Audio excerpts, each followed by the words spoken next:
सहना भवतु सहनौ भुनक्तु सह वीर्यं करवावहै तेजस्विनावतीतमस्तु मा विद्विषावहै। ओम शांति शांति शांतिः।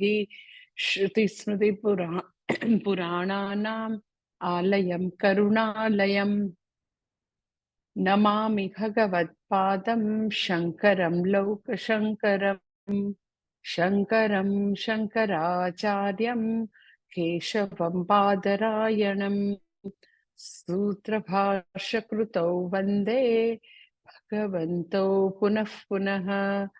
ईश्वरो गुरुरात्मेति मूर्तिभेदविभागिने व्योमवद्व्याप्तदेहाय दक्षिणामूर्तये नमः। ओम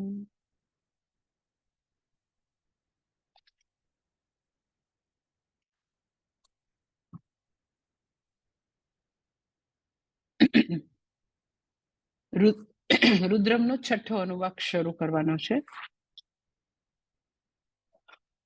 ઓમ ગણાનાં ત્વા ગણપતિગું હવામહે કવિં કવીનામુપમશ્રવસ્તમં જ્યેષ્ઠરાજં બ્રહ્મણાં બ્રહ્મણસ્પત આનશૃण्वन्नोतिभिः सीदसादनम्। ઓમ મહાગણપતયે નમઃ.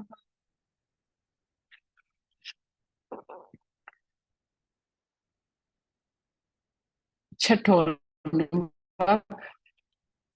નમો જ્યેષ્ઠાય ચ કનિષ્ઠાય ચ નમઃ પૂર્વજાય ચાપરજાય ચ નમો મધ્યમાય ચાપગલ્ભાય ચ નમો જગન્યાય ચ બુદ્ધનિયાય ચ નમઃ સૌભ્યાય ચ પ્રતિસર્યાય ચ નમો યામ્યાય ચ ક્ષેમ્યાય ચ નમઃ ઉર્વર્યાય ચ ખલ્યાય ચ નમઃ શ્લોક્યાય ચાપસામ્યાય ચ નમો વન્યાય ચ કક્ષાય ચ નમઃ શ્રવાય ચ પ્રતિશ્રવાય ચ નમઃ આશુષેણાય ચાશુરથાય ચ નમઃ શૂરાય ચાવભિન્દતે ચ નમો વર્મિણે ચ વરુથિને ચ નમો ભલ્મિને ચ કવચિને ચ નમઃ શ્રુતાય ચ શ્રુતસેનાય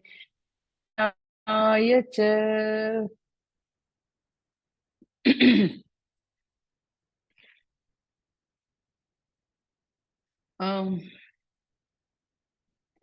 છઠ્ઠો અનુવાક જે છે મેં તમને આની પહેલા વાત કરી હતી કે પાંચમો અને છઠ્ઠો બંને અનુવાકના જે સૌથી પહેલા જે શ્લોક જે છે પ્રેયરના શ્લોક એ બંનેમાં કોમન છે અને બંનેનું ફલશ્રુતિ પણ કોમન છે. એટલે પાંચમામાં આપણે લઈ લીધું હતું. બેઝિકલી પાંચમા અનુવાકની અંદર ભગવાન સદાશિવના બધા અસાધારણ ગુણો જે છે, બધા ભગવાનના જે કલ્યાણ ગુણ જે છે, વિશેષ બધા ગુણ, એનું સરસ મજાનું વર્ણન હતું પાંચમા અનુવાકમાં. હવે છઠ્ઠા અનુવાકમાં ફરીથી જે આની પહેલા જે વાત હતી અહીંયા શરૂ કરે છે. આની પહેલા જે ભગવાનનું સર્વાત્મકપણું નું વર્ણન કર્યું હતું, ભગવાનનું સર્વાંતર્યામીપણાનું વર્ણન કર્યું હતું, એ હવે પાછું અહીંયા છઠ્ઠા અનુવાકમાં છે. આગળ કહેલું હતું એ જ પાછું હવે જુદા જુદા બીજા શબ્દોમાં અને બીજું બધું ઘણી વસ્તુ કવર કરશે. બેઝિકલી રુદ્રમમાં તમને ખબર છે કે ભગવાન જ સર્વરૂપે છે. આપણને સમહાવ ઈશાવાસ્યમ ઇદમ સર્વમ એવું દેખાતું નથી. તો આ જે ભગવાનની જે સૌથી પહેલી રુદ્રમ રૂપે જે પ્રેયર છે વેદમાં, તો એમાં આપણને એ 300 નામથી એ બધું જોતા શીખવે છે. એ સૃષ્ટિમાં જે કાંઈ ઉત્પન્ન થયું છે એ ઉત્પન્ન જેણે કર્યું છે એ કારણથી જરાય અન્યત નથી, એ બધું એક જ છે. એટલે ભગવાન સૃષ્ટિ સ્થિતિ લય કરતા રૂપે છે, એ નિયમ રૂપે છે, અને ઉત્પન્ન થયેલી સૃષ્ટિના સઘળા પદાર્થો રૂપે પણ ભગવાન છે. ધેટ ઇઝ તો કે સર્વાત્મકપણું અને સર્વાંતર્યામીપણું એ આપણને પ્રેયરથી જુદી જુદી રીતે સમજાવે છે. તો છઠ્ઠા વાક્યમાં સૌથી પહેલા કહે છે નમઃ જ્યેષ્ઠાય ચ નમઃ કનિષ્ઠાય. પહેલી ઋચા, પહેલો મંત્ર, અને એની અંદર બે ઋચા. પહેલા મંત્રની અંદર આટલો પહેલો મંત્ર આટલો છે, નમો જ્યેષ્ઠાય ચ કનિષ્ઠાય ચ, એ પહેલો મંત્ર. પછી એની અંદર 2 વાર નમસ્કાર, એટલે એ બધા નમસ્કાર તમે ગણો, નમઃ નમઃ 300 થાય છે. મેં તમને આની પહેલા વાત કરી હતી કે 300 છે. એટલે એને આપણે જ્યારે પેલું રુદ્રમનો પેલો હોમ કરીએ તો એ 300 નામથી આહુતિ આપે. તો સૌથી પહેલા ભગવાન જે છે એના માટે કહે છે કે તમે ભગવાન સદાશિવ કેવા છો તમે? તો કે જ્યેષ્ઠાય. જ્યેષ્ઠાય એટલે તમે સૌથી મોટા છો.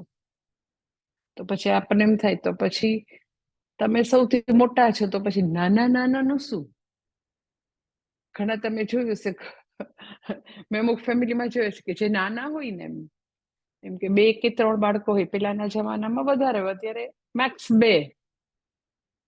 કોઈ વાર કોઈને એમ ટ્વિન્સ કેવું હોય તો 3 હોય. તો જે નાના હોય ને એને એવું થાય કે અમારો કોઈ વાક છે પાછળથી જન્મ્યા છીએ. તો કે પેલાના જમાનામાં એવું બહુ હતું કે આજથી 25, 30, 40 વર્ષ પહેલા કે કોઈને એવું 2 જ બાળકો હોય એવું ઓછું હતું 50 વર્ષ પહેલા ને એવું, એમ કે લાઈક 2, 3, 4, 5 હોય.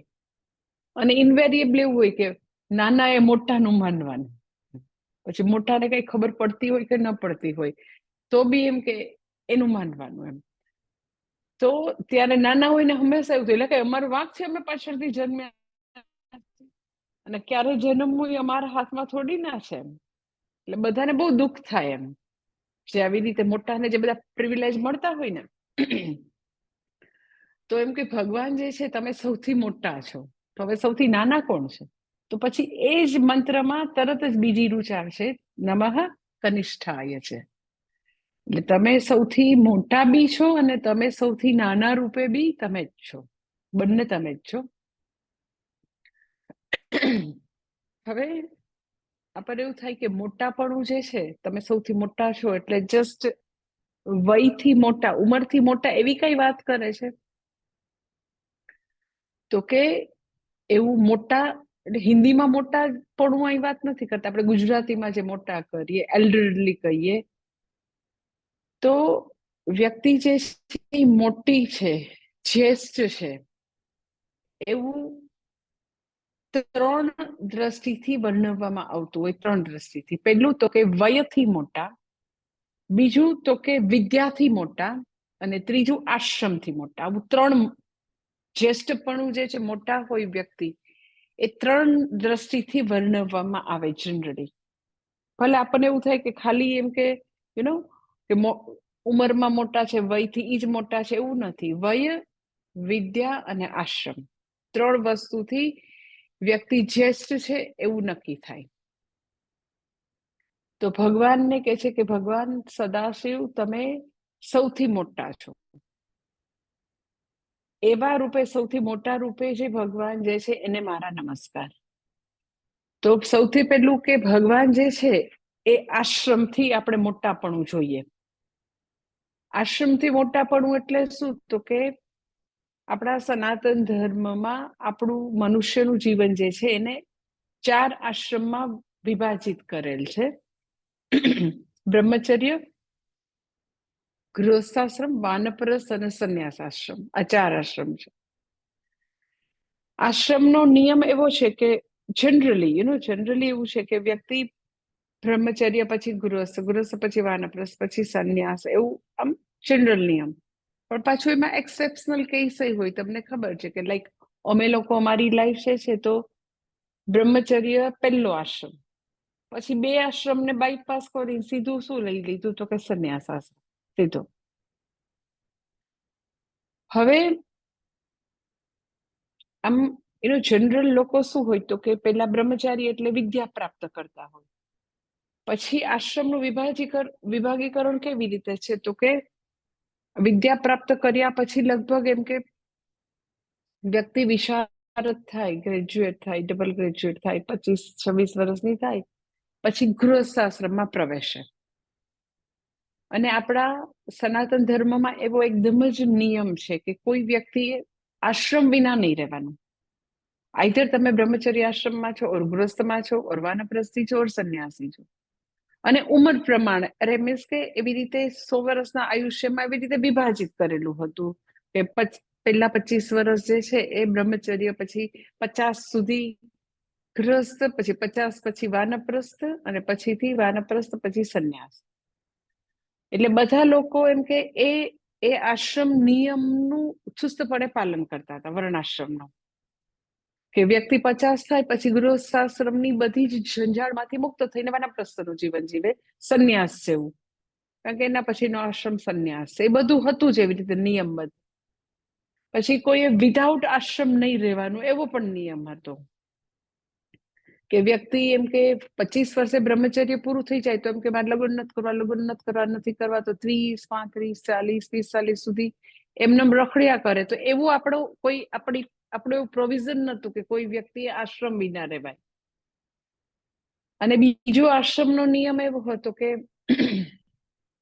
લોકોનું જીવન એટલું બધું સરસ હતું, એટલું બધું વૈદિક હતું, એટલું બધું ધાર્મિક હતું કે પહેલો આશ્રમ જે જીવતા હોય તો એના પછીના આશ્રમ માટે વ્યક્તિને રેડી કરી દે. બીજો આશ્રમ જીવતા હોય તો એને ત્રીજા આશ્રમ માટે રેડી કરી દે.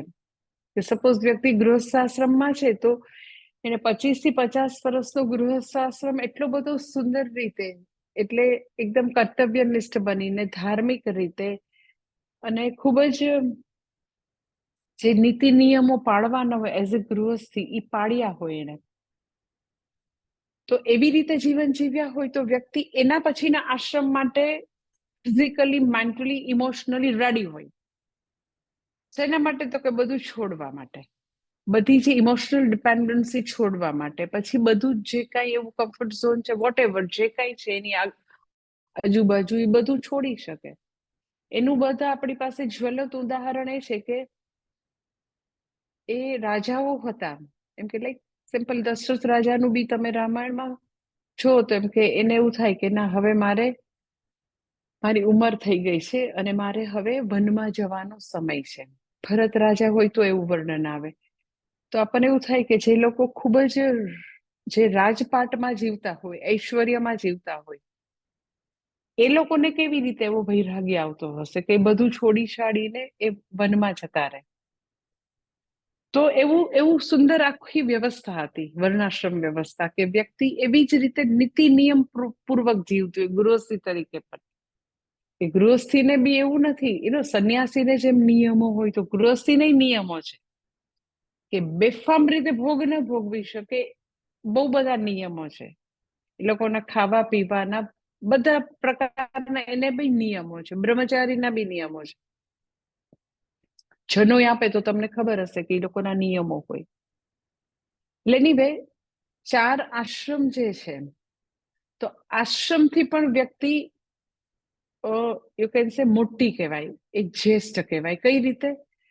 તો કે જે બ્રહ્મચારી જે છે એના કરતા ગૃહસ્થી મોટા કહેવાય, ગૃહસ્થી કરતા વાનપ્રસ્થી મોટા કહેવાય, ને વાનપ્રસ્થી કરતા સંન્યાસી મોટા કહેવાય. હવે એટલે સંન્યાસી જે છે એ સૌથી મોટા છે, જ્યેષ્ઠ છે.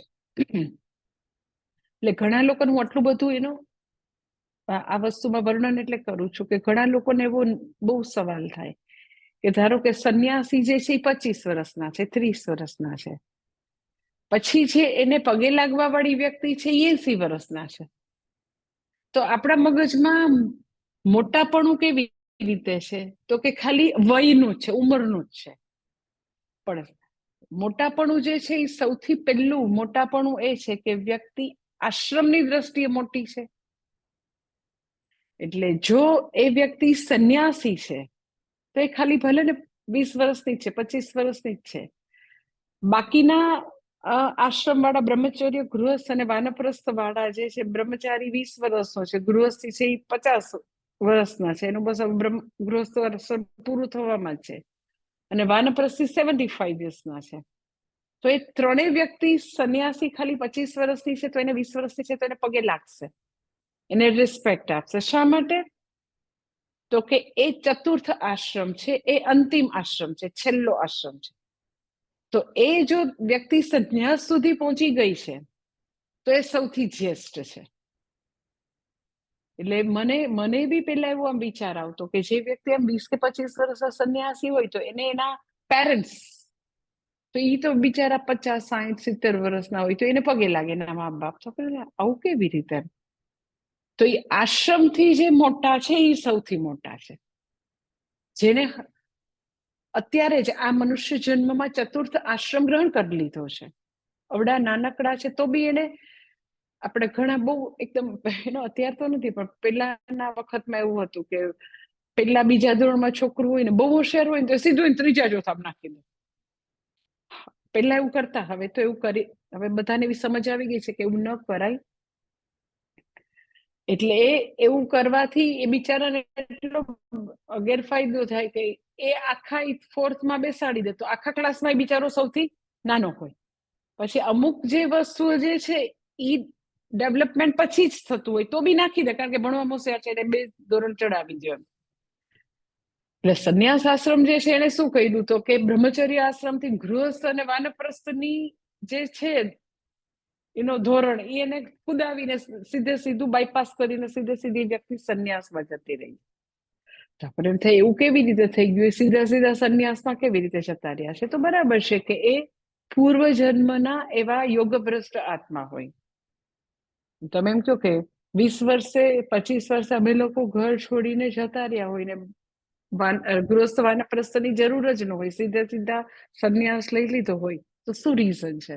તો બરાબર છે, જન્મો જન્માંતરની અંતઃકરણ શુદ્ધિ અને એ પ્રિપેર્ડનેસ જે છે એ છે, તૈયારી છે, એટલે એ વ્યક્તિએ 2 આશ્રમને બાયપાસ કરીને સીધો સંન્યાસ લઈ લીધો. તો એવું લઈ શકવાની ક્ષમતા ક્યાંથી આવી? તો કે વિરક્ત વ્યક્તિ છે, અસંગ છે. એટલે જે વ્યક્તિ પહેલી વસ્તુ કે નમઃ જ્યેષ્ઠાય, એટલે ભગવાન તમે સૌથી મોટા છો, કારણ કે તમે નિત્ય સંન્યાસી છો, તમે અસંગ આત્મા છો. તમે ભલે તમારી પાસે સમગ્ર ઐશ્વર્ય, સમગ્ર શ્રી તમારી પાસે છે, ભગવાનની વ્યાખ્યામાં તમને ખબર છે કે જેની પાસે ષડભગ છે એ ભગવાન છે. તો ભગવાનની પાસે આખી દુનિયાની ટોટલ શ્રી, લક્ષ્મીજી એને વરમાળા પહેરાવે છે, એટલે લક્ષ્મીજી જેને વરેલા છે તો ટોટલ શ્રી છે. પછી ટોટલ ઐશ્વર્ય, ઓવરલોર્ડશિપ એની પાસે છે. પછી તો કે જેટલી બી ગ્લોરી છે વિભૂતિ ભગવાનની છે, પણ સાથે સાથે તો કે સંપૂર્ણ વૈરાગ્ય પણ છે, સંપૂર્ણ જ્ઞાન છે, સંપૂર્ણ વૈરાગ્ય છે, સંપૂર્ણ વીર્ય છે. જનરલી આટલું બધું હોય જેની પાસે, કે જે એમ કે અનંત અંબાણીના લગ્ન, સંપૂર્ણ, આપણને એવું લાગે સંપૂર્ણ નહીં, બહુ જ ઐશ્વર્ય છે, બહુ યશ છે, બહુ પૈસા છે. તો તમે જો જનરલી તમારી રીતે ઓબ્ઝર્વ કરજો કે જ્યાં અતિશય બધું ઐશ્વર્ય ને શ્રી ને નેમ એન્ડ ફેમ હોય તો તમને લાગે છે કે ત્યાં વૈરાગ્ય હોય? હા, એ બે સાથે જતું નથી. જ્યારે ભગવાનમાં શું છે તો કે ભગવાન એ છે જેની પાસે ષડભગ છે, 6 ભગ પૂર્ણ માત્રામાં, ભલે સંપૂર્ણ લક્ષ્મી છે, સંપૂર્ણ ઐશ્વર્ય છે, સંપૂર્ણ એની પાસે યશ છે, પણ એની સાથે સાથે સંપૂર્ણ 100% તો કે વૈરાગ્ય. શા માટે? તો કે 100% જ્ઞાન પણ છે, સંપૂર્ણ જ્ઞાન પણ છે. એટલે ભગવાન તમે નમઃ જ્યેષ્ઠાય, એટલે ભગવાન તમે સૌથી મોટા છો. શા માટે? તો કે તમે હંમેશા નિત્ય સંન્યાસી છો, ચતુર્થ આશ્રમમાં હંમેશા છો. ઇન અધર વર્ડ, તમે નિત્ય અસંગ છો, એટલે તમે સૌથી મોટા છો. સો આશ્રમમાં મોટા, પછી બીજું વયમાં મોટા, ઉંમરમાં પણ મોટા છો. શા માટે? તો કે સમગ્ર સૃષ્ટિનું કારણ છો તમે જ આદિ કારણ છો, તમે જ તો કે આખી સમગ્ર સૃષ્ટિનું ને તમે જ આવી રીતે મેનિફેસ્ટ કરી છે, સદરૂપે તમે છો. તમે છો તો સમગ્ર સૃષ્ટિ છે. સંગીતા બેન જતા હતા કે સંગીતા તો બહુ મસ્ત.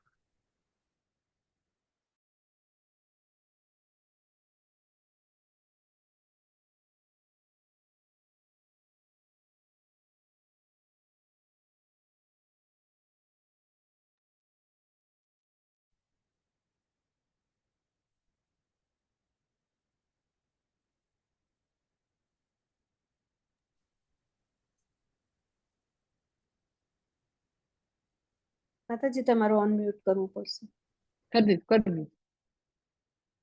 એટલે ભગવાન જે છે એ આશ્રમમાં મોટા, દેન વયમાં પણ મોટા, કારણ કે ભગવાન જે છે એ જ આદિ કારણ છે. દેન થર્ડ ઇઝ, તો કે ત્રીજું જે છે એ વિદ્યામાં, વય, વિદ્યા એન્ડ આશ્રમ. તો વિદ્યા જે છે નેચરલી ભગવાન જ સર્વજ્ઞ છે, સર્વવિદ છે. એ તો કે સમગ્ર સૃષ્ટિની ઉત્પત્તિનું જ્ઞાન પણ એની પાસે છે, ઉત્પત્તિ કરી છે એનું જ્ઞાન પણ છે. સર્વવિદ એટલે ઇન ડિટેલ બધું જ્ઞાન છે.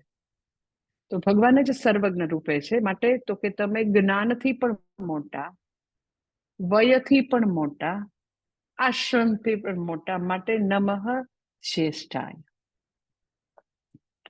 પછી તો કે બીજું કે છે નમઃ કનિષ્ઠાય. તો તમે મોટા સાથે સાથે તો કે નાનાય છે ભગવાન. તો નાના છે એટલે શું? તો નાના એટલે એનું કે તમે જુઓ કે ભગવાન જે છે એને સમગ્ર સૃષ્ટિ ઉત્પન્ન કરી. હવે એનો કાળના દ્રષ્ટિથી તમે પૂછો તો નવી નવી સૃષ્ટિ આવતી જ રહે. એમ કે અત્યારે જે સૃષ્ટિ છે તો એ બધા યુગ બધા પૂરા થયા ત્યારે આપણે એમ કે કળયુગ ની એકદમ શરૂઆત છે. સતયુગ ને દ્વાપર ને ત્રેતા ને કળયુગ ને બધી જે આખું કાળનું ચક્ર હોય, તો એમાં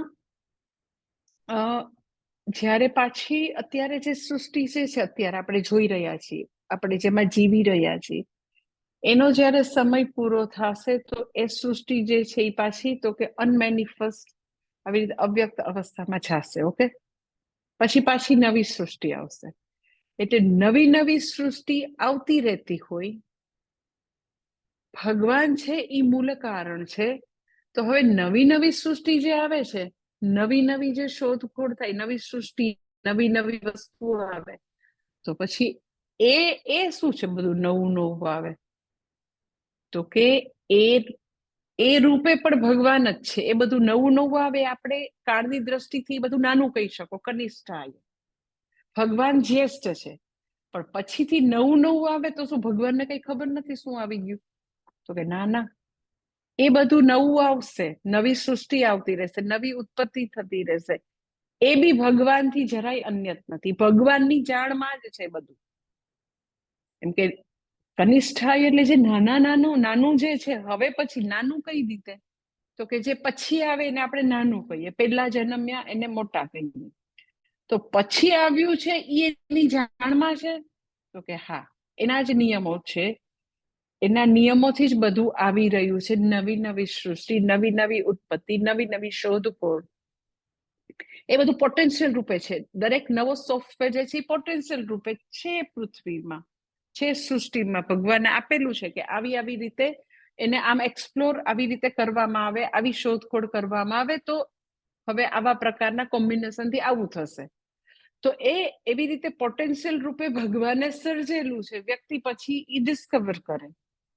તો એ કનિષ્ઠાય છે, પછી આવેલું છે. તો એ પછી આવેલું જે છે એમાં બી નિયમ રૂપે એ આવું સૃષ્ટિમાં પડેલું છે, જે શોધવાનું બાકી છે. એ આજે મનુષ્યની બુદ્ધિ और ભવિષ્યની મનુષ્યની બુદ્ધિ શોધી કાઢશે. તો એ પછી આવેલું છે એ પણ ભગવાનથી તો કે જરાય જુદું નથી. એ ભગવાન જે છે એ રૂપે પણ ભગવાન છે. ઈશ્વર એનાથી જરાય અન્યત નથી. કનિષ્ઠ રૂપે જે નાનું જે છે, હવે પછી આવવાનું છે અથવા આવી રહ્યું છે, આવેલું છે, એ રૂપે બી ભગવાન કનિષ્ઠ. દેટ ઇઝ નમઃ કનિષ્ઠાય. પછી તો કે એના પછી કે છે બીજો મંત્ર, નમઃ પૂર્વજાય ચાપરજાય ચ. નમઃ પૂર્વજાય એટલે પૂર્વજાય પૂર્વજ, આપણે પૂર્વે જન્મેલા. પૂર્વજો શબ્દ આપણે વાપરતા છે, આપણા પૂર્વજો એટલે પૂર્વે જન્મેલા. ઓર યુ કેન જે સૌથી પહેલા જન્મેલા એટલે બ્રહ્માજી રૂપે પણ તમે છો.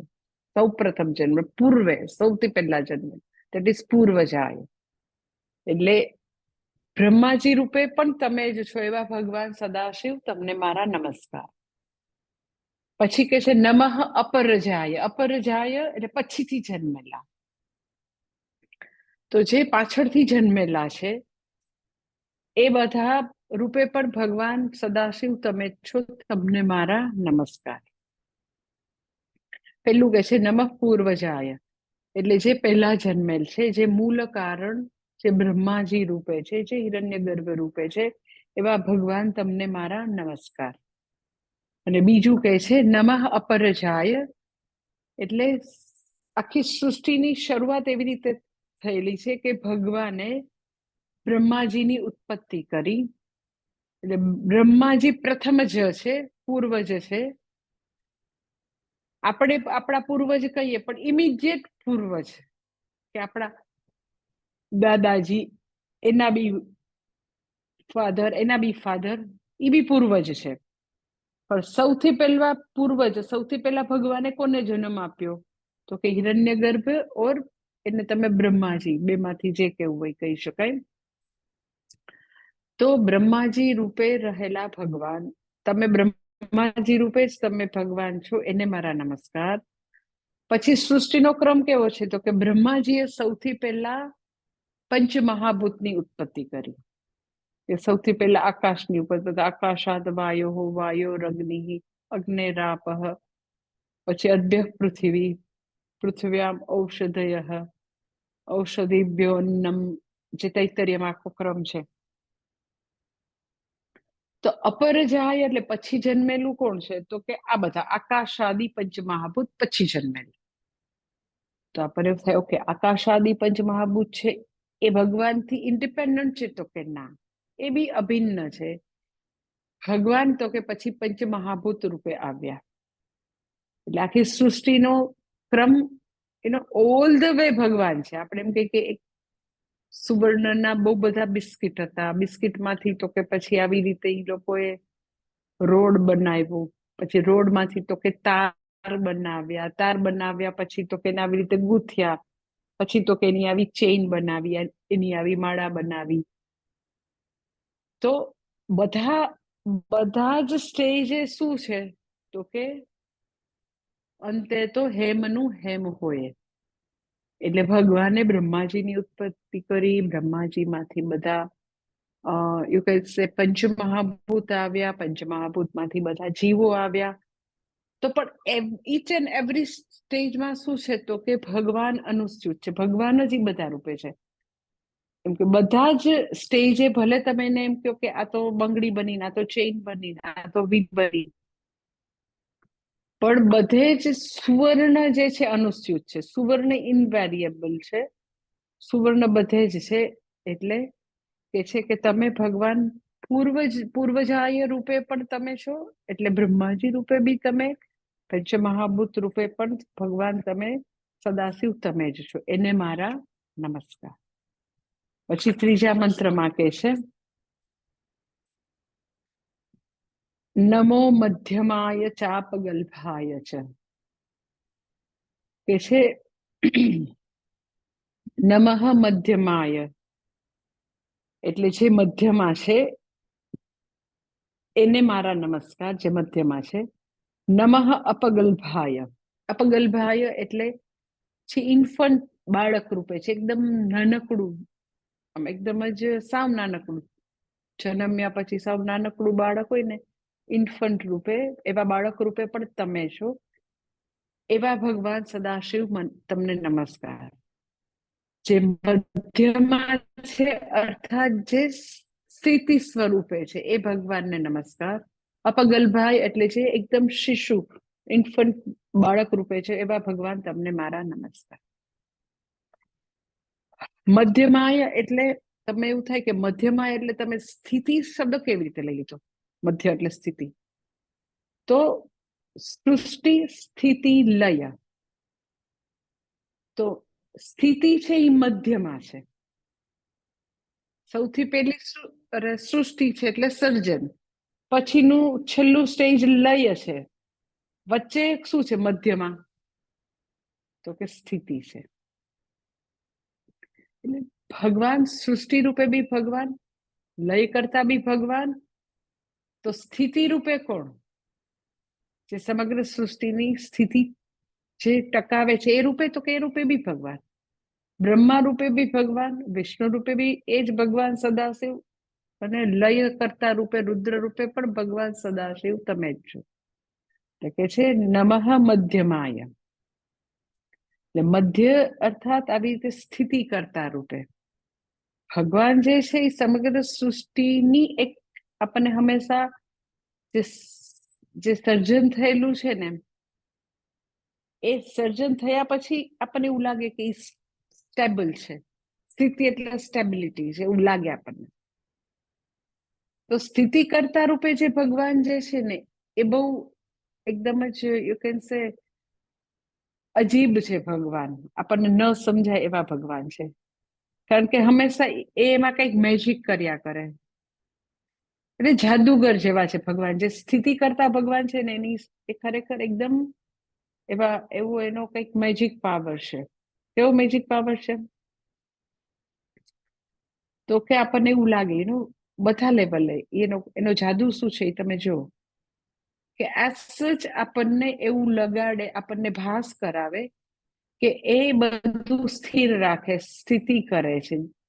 જે આવ્યું છે, જેનો જન્મ થયો એને હવે સરસ રીતે ટકાવે છે એવું લાગે આપણને, એવું ભાસ કરાવે.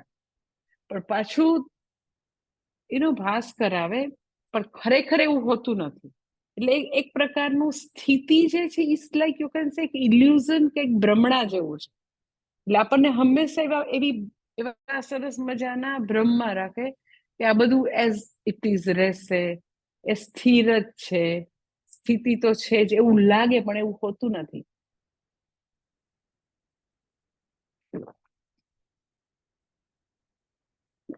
એટલે સ્થિતિ ટકાવવાનું જે છે એઝ સચ સતત એમાં પરિવર્તન હોય એવું સ્થિતિ ટકાવવાનું છે. કેવું હું તમને બતાવું કે આપણને એવું લાગે કે પૃથ્વી જે છે એ ભગવાન ધારણ કરી રહ્યા છે અને આપણને હંમેશા એવું ભાસ થાય કે સ્થિર છે, પણ ક્યારેય પૃથ્વી સ્થિર નથી. એટલે તમે મેક્રો લેવલે જુઓ કે માઇક્રો લેવલે જુઓ, વિરાટ લેવલે જુઓ કે સૂક્ષ્મ લેવલે જુઓ, વસ્તુઓ અને આપણું પોતાનું વ્યક્તિગત જીવન બધું સ્થિર જણાય પણ સ્થિર હોતું નથી. એટલે પૃથ્વી સ્થિર જણાય પણ સ્થિર નથી. એ સતત પોતાની ધરી પર ફરી રહી છે.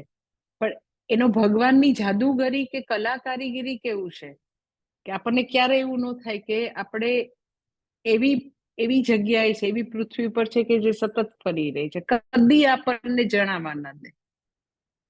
એટલે સ્થિતિ કરવા પણ સતત પરિવર્તન વાળી વસ્તુ હોય અને એમાં સ્થિતિ છે. ઇટ્સ લાઈક કે વિચાર કરો કે વ્યક્તિ જે છે એ એવી કોઈ હોટલમાં બેઠી છે કે જેમાં એ જમી રહી છે શાંતિથી, એને કઈ પ્રોબ્લેમ નથી, છતાં એ આખી રેસ્ટોરન્ટ જે છે એ પોતે તો કે ફરી રહી છે, પણ એને ભાસ નથી થતો. એ શાંતિથી પોતાનું ડિનર લઈ રહી છે, પાર્ટી કરી રહી છે, એટલે કઈ ખ્યાલ નથી આવતો. એટલે સ્થિતિ છતાં ચલાયમાન હોય એવી સ્થિતિ. અને ચલાયમાન પણ કેવું, તો કે તમે નોટિસ ન કરી શકો. એટલે એમ ભગવાનનો આ મેજિક છે કે લાઈક વ્યક્તિગત લેવલે આપણે જન્મ્યા ત્યારથી એમાં પરિવર્તન છે. સતત નવા સેલ જન્મે છે, જૂના સેલ જે છે એનો નાશ થાય છે. રોજ દિવસ ઉગે અને આપણા આયુષ્યમાંથી એક એક કોળિયો જતો રહેતો હોય છે. રોજ દિવસ ઉગે ત્યારે રોજ આપણે એવું કહી શકીએ કે આપણે મૃત્યુ તરફ ગતિ કરીએ છીએ રોજે, છતાં પણ કેવું લાગે, બધાને એવું જ લાગે ને કે કાલે જે અમે હતા ને ઈ જ આજે છીએ. રોજે આયુષ્ય ઓછું થાય છે, ચહેરા ઉપર જે જુરીઓ આવે છે, કરચલીઓ આવે છે, જે વયને કારણે જે પરિવર્તન આવે છે, તો સડન નથી, એકદમ અચાનક જ વ્યક્તિને વાળ સફેદ થઈ ગયા ને કરચલીઓ આવી ગઈ, એવું તો થતું નથી ને. અચાનક એને 50 થઈ ગયા વર્ષ ને 60 વર્ષ 70 વર્ષ એવું નથી થતું. રોજે એટલે રોજે સ્થિતિ હોવા છતાં આપણે અહીંયા પૃથ્વી પર જ છીએ જન્મ્યા ત્યાંથી, તો એ રોજે રોજ આપણામાં પરિવર્તન છે. એ તમે મેડિકલ સાયન્સમાં પૂછો તો બી ડોક્ટર તમને કે, કોઈ તમને ન કહે તો કોઈ તમને સડનલી મળે તો ઈ તમને કહે કે કેટલું તમારામાં પરિવર્તન છે. ફિઝિકલ, પછી વિચારોમાં પરિવર્તન, અનુભવને કારણે વ્યક્તિ જે છે એ સતત પોતાનામાં એવી રીતે પરિવર્તન લાવતી હોય કે ના હવે આ તો કરવા જેવું જ નથી, આ કરવાનું છે. તો વિચારોમાં પરિવર્તન છે, સંબંધોમાં પરિવર્તન છે, શરીરમાં પરિવર્તન છે, અંદરના બધા કોષ જે છે બધી વસ્તુમાં પરિવર્તન છે. પણ કેવું અજીબ પરિવર્તન કે વ્યક્તિ જે છે એ લગભગ રોજે રોજ હરક્ષણ થતા પરિવર્તનને નોટિસ ન કરી શકે એવું પરિવર્તન. એટલે સ્થિતિ છતાં એવી સ્થિતિ તો કે આવી પરિવર્તન વાળી સ્થિતિ એ ભગવાનની તો કે આવી જાદુગરી છે કે જે આપણે સમજી ન શકીએ. એટલે એનો ભગવાન તમે કેવા છો તો કે નમઃ મધ્યમાય, આવા તમે સ્થિતિ કરતા રૂપે છો, પણ આવી સ્થિતિ કરતા રૂપે, એવા ભગવાન તમને મારા નમસ્કાર. પછી બીજું કે છે નમઃ અપગલ્ભાય છે, કે તમે એવા એકદમ જ નાના ઇન્ફન્ટ બાળક રૂપે પણ તમે છો.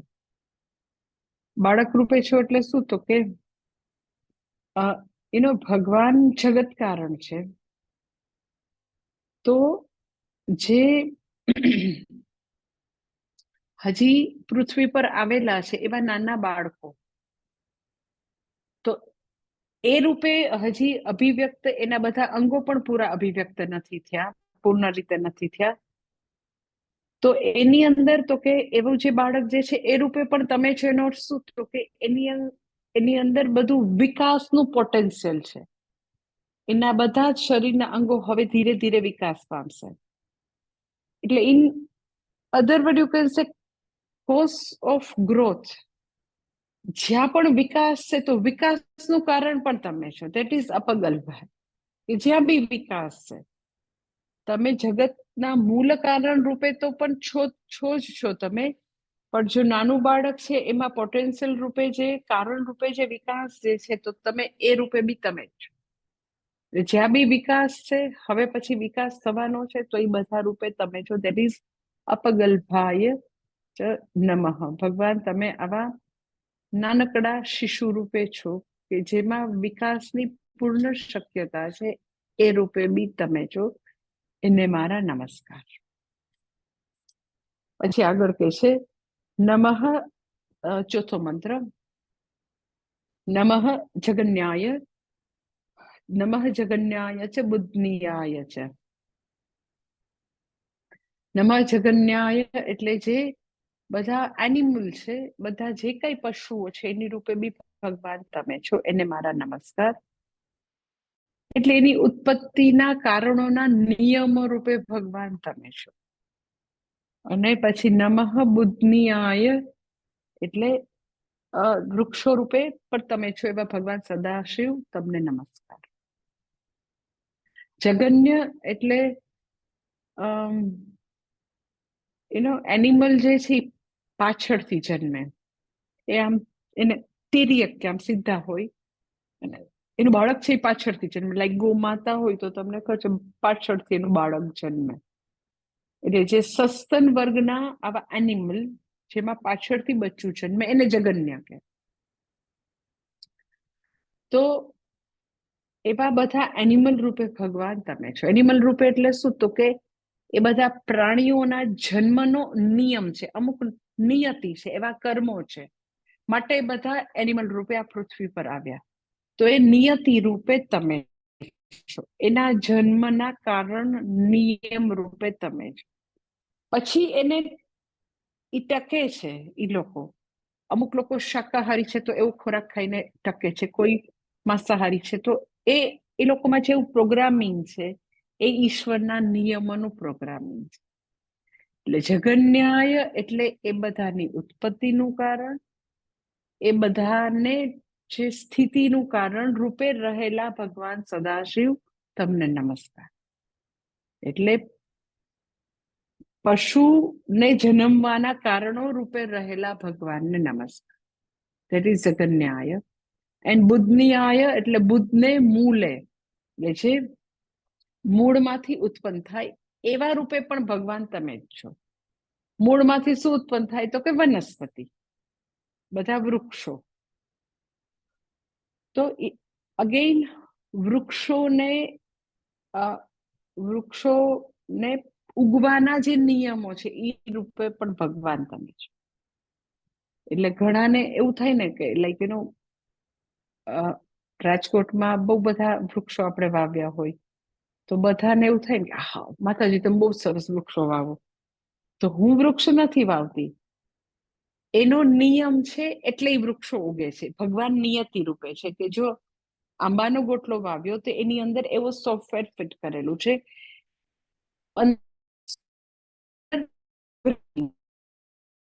કે આંબો જ ઉગે, લીંબોડી છે તો એમાંથી લીંબુ જ ઉગે. મનુષ્ય ખરેખર કઈ મનુષ્યમાં કરવાની ક્ષમતા છે જ નહીં. ઓલરેડી ભગવાન તો કે સૂક્ષ્મ રૂપે એમાં બધી વસ્તુ મૂકેલી છે. આપણે શું કરીએ તો કે ટ્રી પ્લાન્ટેશન કરીએ. આપણે શું કહીએ કે ઉગેલા વૃક્ષોને કાપી નાખીએ. આપણે પર્વતોને બધાને કાપીને સાવ પૃથ્વીનું એન્વાયરમેન્ટનું બેલેન્સ ખોટી છે. પણ આપણને એવું થાય કે આપણે વાવીએ છીએ, આપણે નથી વાવતા. એ બધા બુદ્ધની આય એટલે એ બધા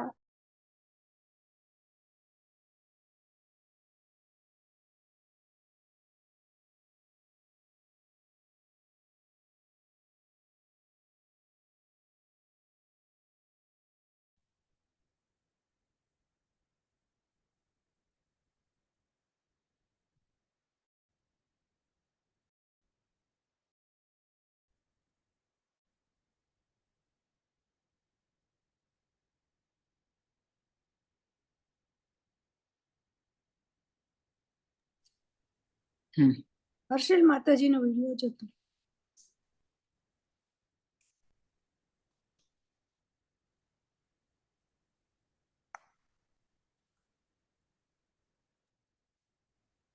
મારો વિડીયો બંધ છે. જોઈ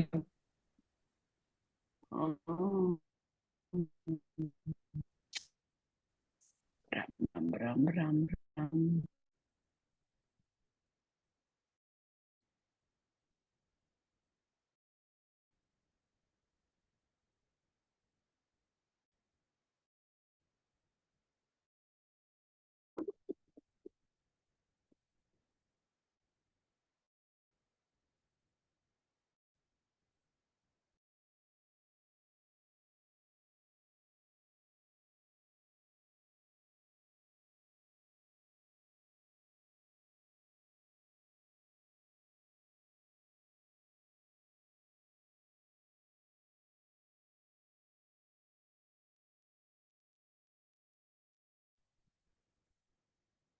હવે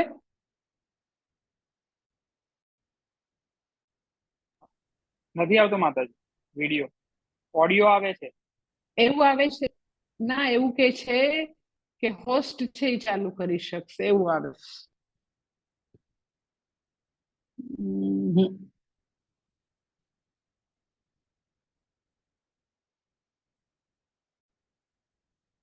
So I can't do anything.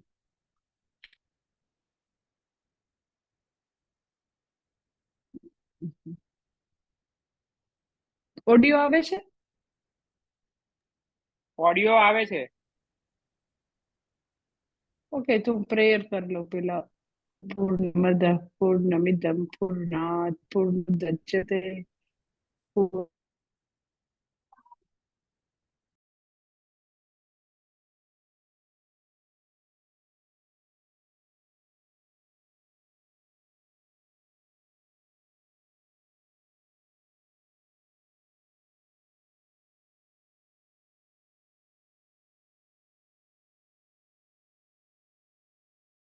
Recording બંધ કરી દેજો.